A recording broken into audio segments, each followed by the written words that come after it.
Financial markets పై పట్టు సాధించాలనుకునే వాళ్ళు Revanth conduct చేసే వెబినార్ కోసం ఈ నెంబర్ కి కాల్ చేయండి.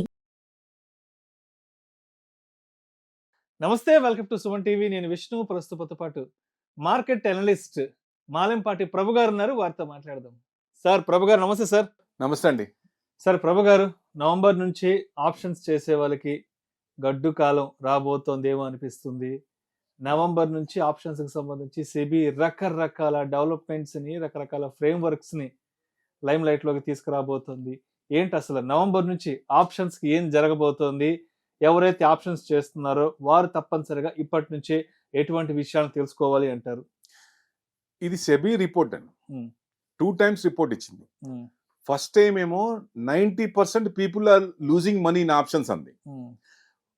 5-6% బ్యాలెన్స్ అవుతారు. వచ్చిన దానికి ట్యాక్స్లతో సరిపోద్దని.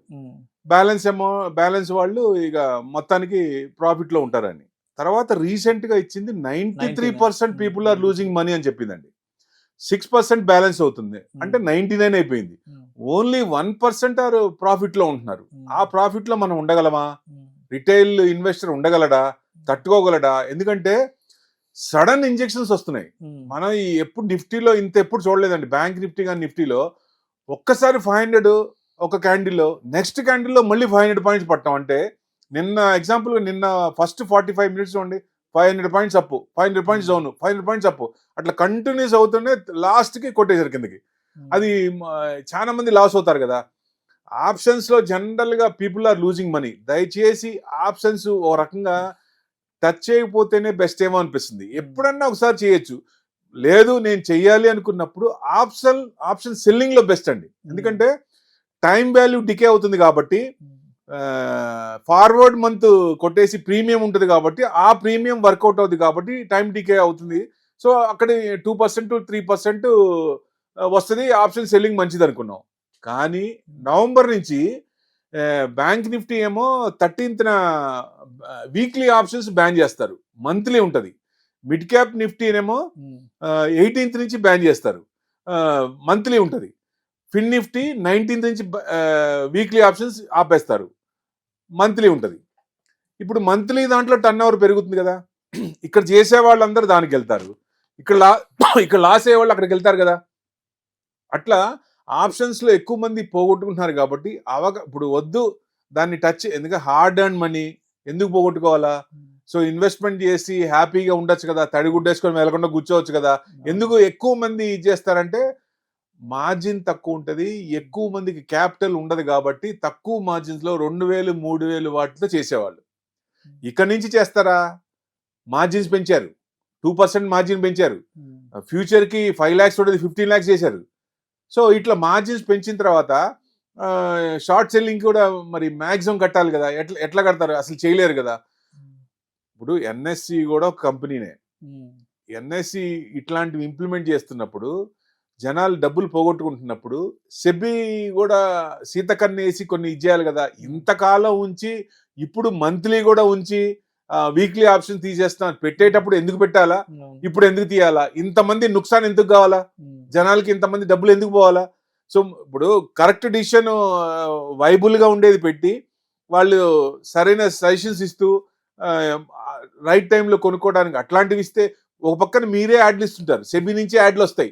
ఎవరిని నమ్మకండి, మంచి వాళ్ళని నమ్మండి, అడ్వైజర్ పెట్టుకోండి, డిస్క్లైమర్ వాళ్ళే చెప్తారు. మళ్ళీ ఇవి ఎందుకు ఇంప్లిమెంట్ చేస్తారు? అంటే అది ఒక కంపెనీ కింద చూస్తున్నారా? సెబీ ఒక కంపెనీ కింద ఎన్ఎస్సిని చూస్తుందా? అది తప్పు కదా.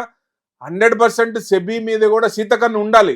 ఇట్లాంటివి రిటైల్ ఇన్వెస్టర్స్ లాస్ లేకుండా ఉంటే ఎక్కువ పర్సంటేజ్ హ్యూజ్ మనీ మార్కెట్ లోకి ఇంకా వస్తుంది. ఎందుకంటే పెనిట్రేట్ అవుద్ది. సో ఎక్కువ మంది వస్తారు. ఎక్కువ కోవిడ్ లో చూసాం కదా, మనం ఇంట్లో కూర్చొని వర్క్ చేసే వాళ్ళందరూ ప్యారలల్ గా మార్కెట్ ని విపరీతంగా పెంచేశారు. సో అట్లా అమౌంట్ ఇన్వెస్ట్మెంట్ చేసి కూర్చుంటే ఎవరైనా హ్యాపీగా ఉంటారు. కాబట్టి ఇట్లాంటివి దయచేసి, ఇప్పుడు మంత్లీ ఆప్షన్ చేశారు, ఈ మంత్లీ దాంట్లో కూడా పోగొట్టుకుంటారు కదా రేపు. అక్కడ కూడా వాల్యూమ్ పెరుగుద్ది, అక్కడ కూడా వాలటాలిటీ పెరుగుద్ది. Volatility index up and down అవుద్ది. ఇక్కడ ఎట్లా అవుతుంది అక్కడ కూడా అవుతుంది. దాన్ని బట్టి పోగొట్టుకుంటారు కదా. ఇది ఎలా ఉంటుందంటే గవర్నమెంటే మద్యం అమ్మి గవర్నమెంటే మద్యం తాగొద్దు అన్నట్టు ఉంటుంది. అంతే. అది అది అది ఎంతవరకు కరెక్ట్? వాళ్ళే అమ్ముతారు, మళ్ళీ వాళ్ళే తాగకూడదు అంటారు, మళ్ళీ వాళ్ళే చెప్తారు క్యాన్సర్ లాంటి రోగాలు వస్తాయి.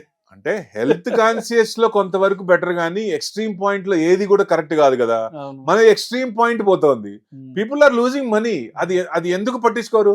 రిటైల్ పీపుల్ వాళ్ళు చాలా మంది నాశనం అయిపోతున్నారు. క్యాపిటల్ ఎరోజన్ అయిపోద్ది మార్కెట్ లో. అదే మీరు ఈక్విటీలో ఇన్వెస్ట్మెంట్ చేస్తే మార్కెట్ పడినా మీ డబ్బులు ఉంటాయి కాబట్టి షేర్లు మీకు ఉంటాయి. సో పెరిగేదాకా పేషెన్స్ ఉంచుకుంటారు. అదే ఇది పేషెన్స్ లేదో ఏమీ లేదు, ఉన్న కొద్ది పోతేనే ఎరోజన్ అయిపోతా ఉంటది మార్కెట్. ఆ టైం దగ్గర పడ్డ Right. కొద్దీ అది Right, క్యాపిటల్ ఎరోజన్ అయిపోతా ఉంటది. అప్పుడు చివరికి వచ్చేసరికి జీరో అయిపోద్ది. అండ్ ఇంకొక లేటెస్ట్ రిపోర్ట్ ఏంటంటే ఆంధ్ర తెలంగాణలోనే ఎక్కువ మళ్ళీ ఎఫ్ అండ్ లాస్ అంటే మళ్ళీ తెలంగాణ టాప్ అంటే మళ్ళీ తెలంగాణలో కూడా Hyderabad people are losing more money అని మోర్ చెప్పింది. మనీ. దయచేసి హైదరాబాద్ పీపుల్ కూడా ఇది రిక్వెస్ట్, ఎందుకు ఆప్షన్ చేయాలా? హ్యాపీగా ఇన్వెస్ట్మెంట్ చేయొచ్చు కదా. ఇప్పుడు వాళ్ళే పెట్టారు, వాళ్ళే డీప్ ప్రమోట్ చేస్తున్నారు. ఇప్పుడు మనం ఎందుకు చేయాలా? మార్జిన్స్ పెంచారు. ఇప్పుడు మార్జిన్స్ పెంచినప్పుడు సెల్లర్ కూడా 2% 3% వర్కౌట్ అవుతున్నప్పుడు ఈ మార్జిన్స్ పెంచినప్పుడు బ్యాలెన్స్ ఎట్లా అవుద్ది? అవ్వదు కదా.